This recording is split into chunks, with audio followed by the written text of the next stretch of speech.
Welcome to the Daily Tanya. Lesson is for Shabbos, the 16th day of Sivan, and this is chapter 5 in Shar, Hayichud, והאמונה, in the gateway of unity and faith. And in this part of the Tanya, the Alter Rebbe talks about the unity of Hashem, faith, and understanding.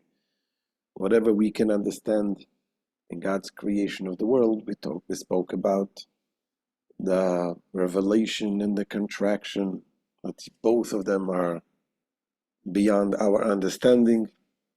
We cannot understand how something can be created, something from nothing, and at the same time we cannot understand how God contracts His light so that we feel ourselves as independent being.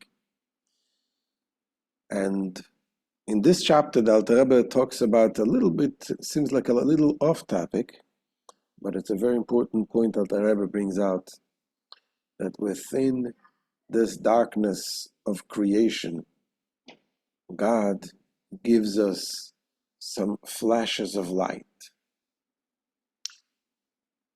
And he begins with a statement, what it says in the Medrash, that in the beginning God wanted to create the world, but midat adin, with stern judgment. And he saw that the world will not endure, so he joined in it the attributes of mercy. And reading this in a simple way, it needs explanation. What does that mean? Why would God want to create a world that should be with stern judgment? God is God of mercy and compassion. But based on what we explained, what is the concept of judgment? The attribute of judgment, the attribute of restriction. We see the statement in a whole different light. We explained that the attribute of restriction, gevura, judgment, is actually good for us. Without this, we wouldn't be existing. If the light of Hashem would be fully exposed, it's like the light of the sun within the sun, which means that the light of the sun does not exist within the sun. We wouldn't be existing if Hashem would be exposed fully. For us to exist, Hashem needed, he used the attribute of judgment, of restriction, to restrict the light so that we can exist and feel ourselves as independently existing.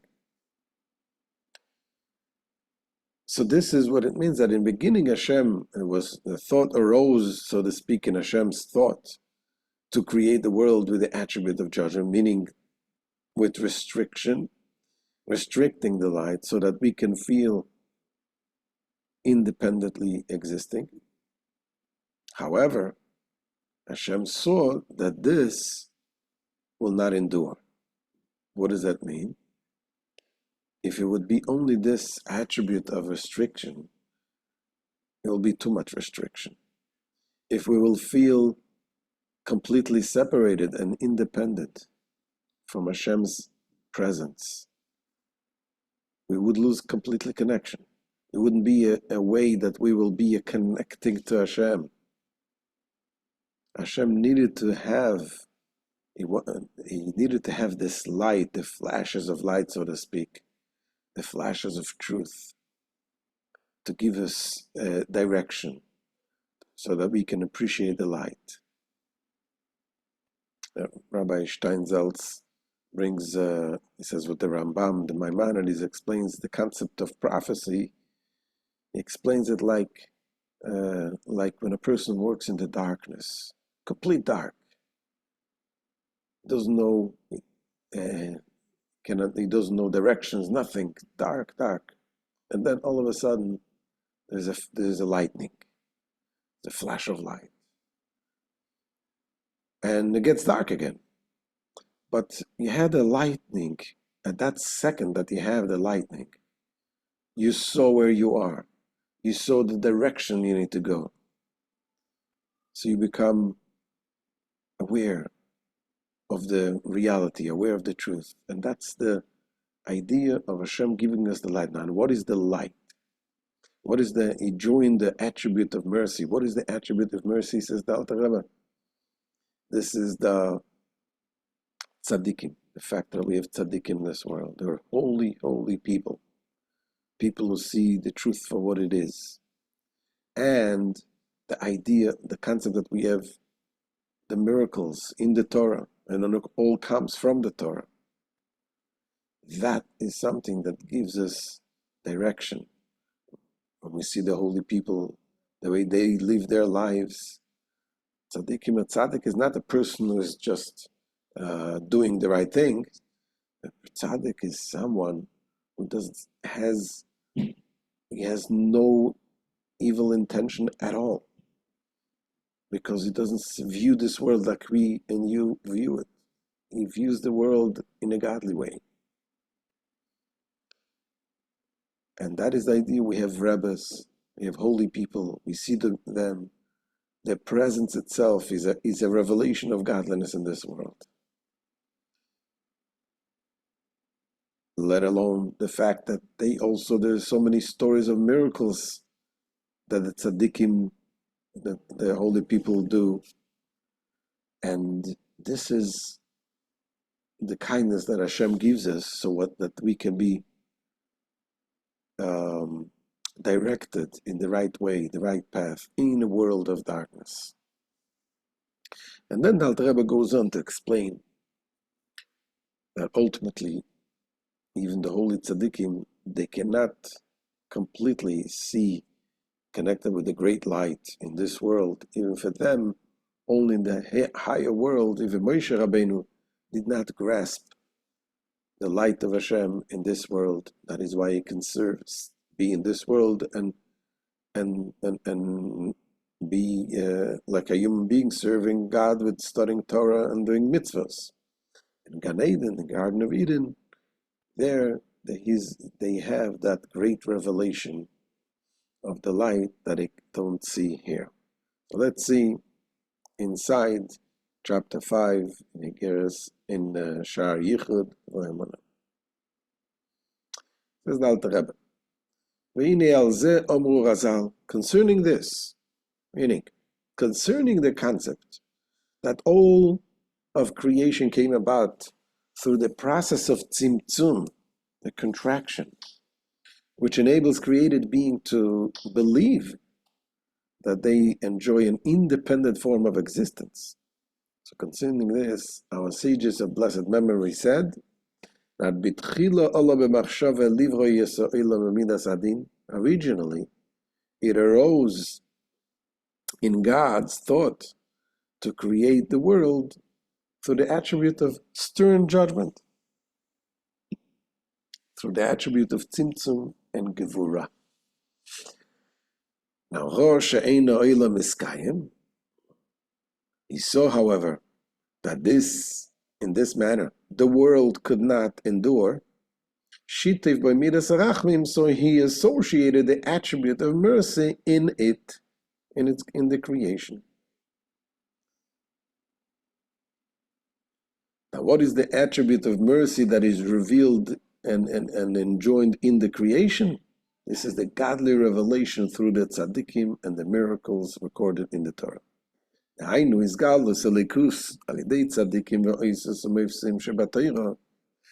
is, he combined with it the attribute of mercy, means that the revelation within the world of godliness and the supernal power of through the tzaddikim and through the signs and miracles recorded in the Torah. Continues the Alter Rebbe and says that this concept also comes from the joining of the chesed and the gevura, and the attribute of kindness and the attribute of judgment. When it goes to the root of them, they're joined together in the higher world of Atzilus, the Chesed and Gvura come from the same source, meaning they're above the Chesed and Gvura together. And in that level, the tzaddikim cannot, even Moshe Rabbeinu cannot grasp. Regarding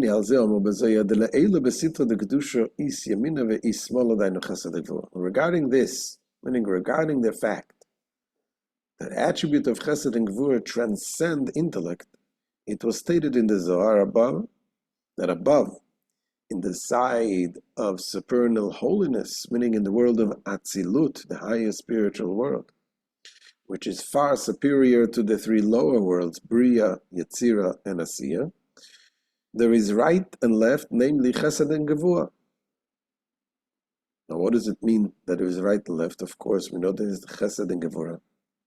So he explains that there in the world of Atzilut, the right and left is all one together with Hashem. Pirush Deshteyim in Midas Elokus Lemaila Meseichel HaNevroim Vasagasam. This statement was truly not written simply to inform us that Chesed and Gvura exists, for this is already well known. Rather, this means that both Gevura as well as Chesed are attributes of godliness that transcend the intellect and comprehension of created being. Because in Atzilus is such a high world that this is completely united with Hashem. The for He and His attributes are one in the world of Atzilus, both Chesed and Gvura being thus wholly united with Him. And even Moshe Rabbeinu could not achieve comprehension in that level. Moshe Rabbeinu was much greater than the rest of the people. He had the level of prophecy that nobody else had. Even in the time of Matan Torah, when God gave the 10 Commandments, and the Jewish people heard the first 2 commandments, and they passed out. God had to revive them with special dew that revives the souls. And then they said to Hashem, to Moshe Rabbeinu, we can't do it, we can't take it anymore. Let the God speak to you. So Moses was in a level that was able to have this revelation. But it's not from direct level of Atzilut. It is only after that light came through the lower level, the world of Beria, as the Alter Rebbe will soon say. Even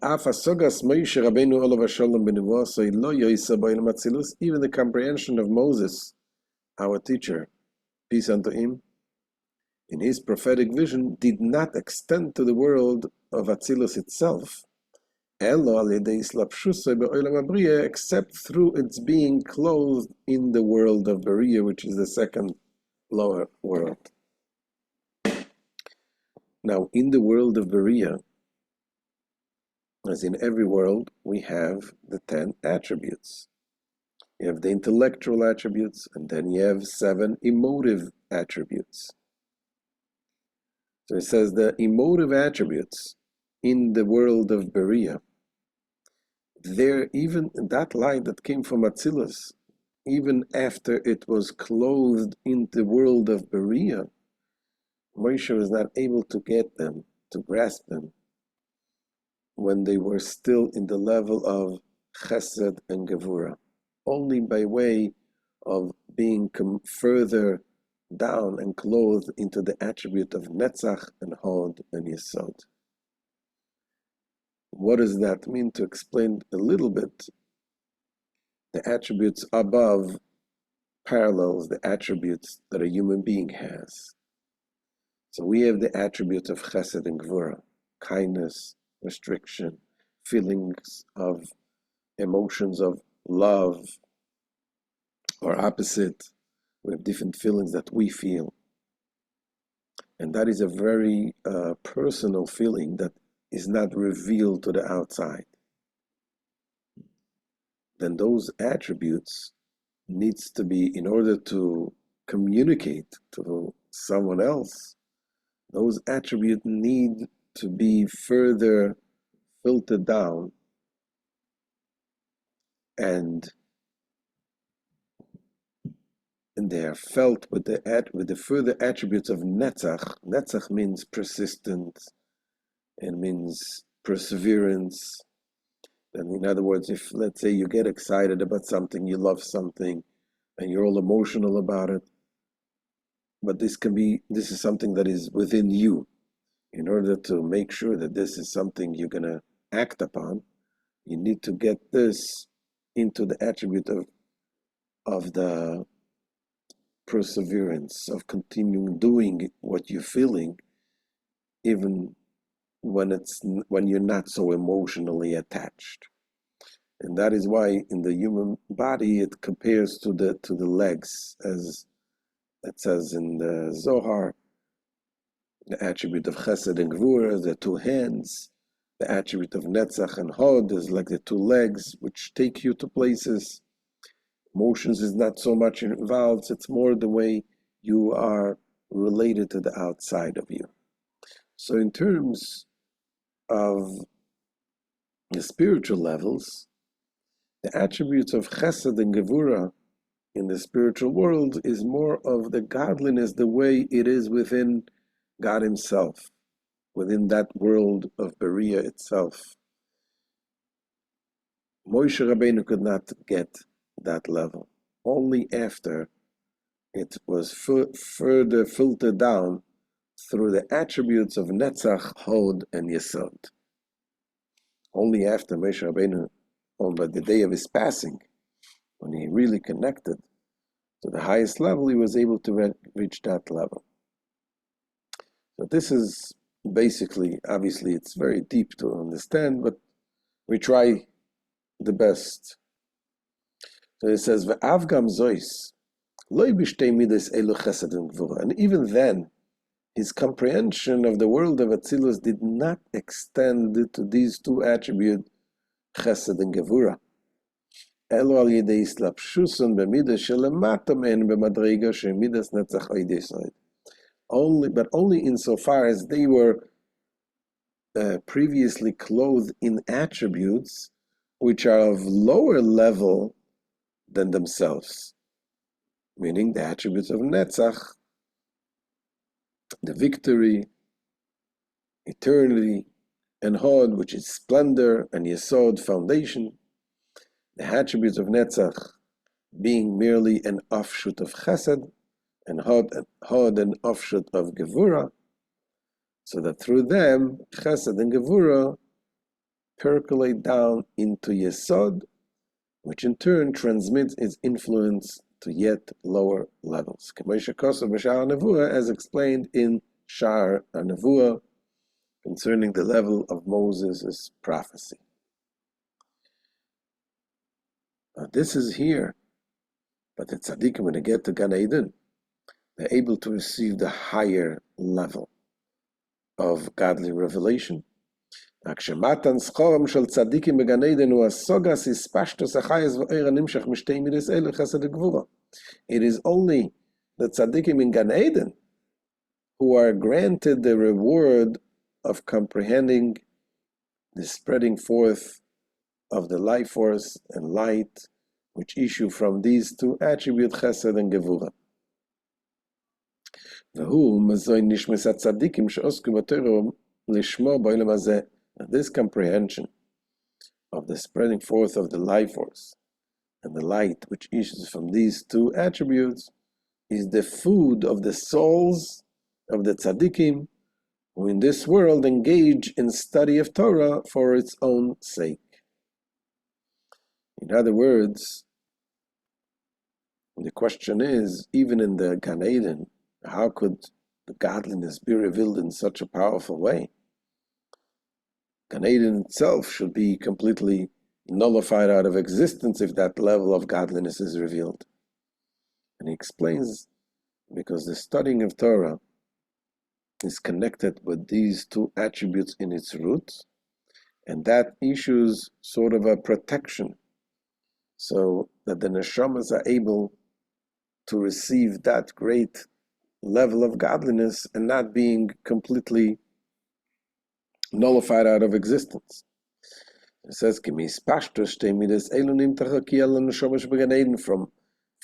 the diffusion of these two attributes, a firmament, meaning an or makif, a transcendental or encompassing degree of illumination, is spread over the souls in Gan Eden, and it is this firmament that empowers them to receive this diffusion. This firmament is called Rosa Deoraisa, the secret of the Torah, of the mystical dimensions of the Torah. Now the Torah is connected with Hashem, which is above. It contains both sides, the right side and the left side, because it is above both. It contains the attribute of Chesed and Gevurah itself.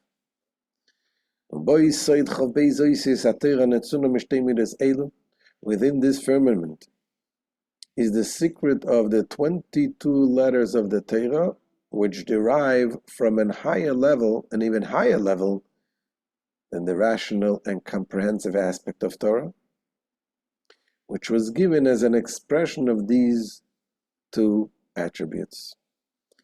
And it says, as it is written regarding the Torah, it says, from his right hand he gave unto them a fiery law. Now the right hand represents chesed, kindness. Fire represents the gevurah. Okay? So this alludes to the element of gevurah that is present in the Torah. That means the Torah has the both levels, because it's above both. From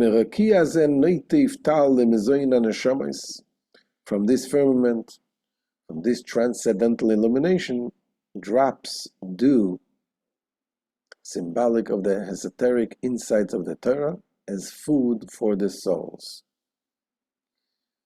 We mentioned before about the revival of the souls after the first two commandments, they expired.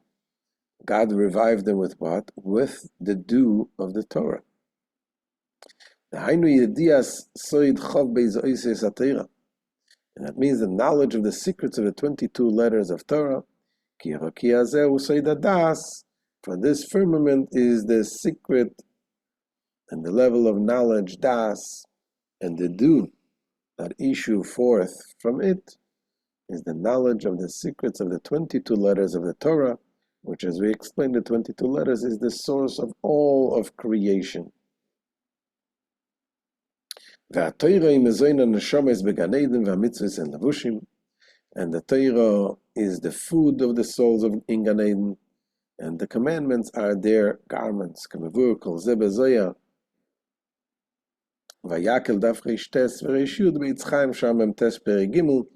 All of this is explained in the Zohar, Vayakel, page 209 to 10, and in Eitz Chaim, portal 44, chapter 3. So this is the end of chapter 5 in Shar, Yichud VeHaEmuna.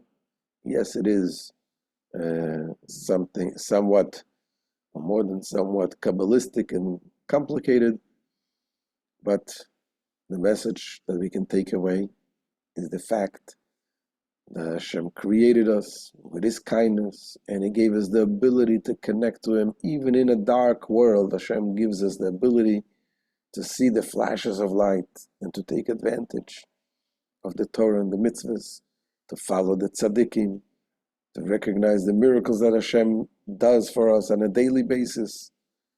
And that will help us to go in the right way. And Hashem, with His mercy, will help us to connect to Him and to spread this light to the world with the coming of Mashiach.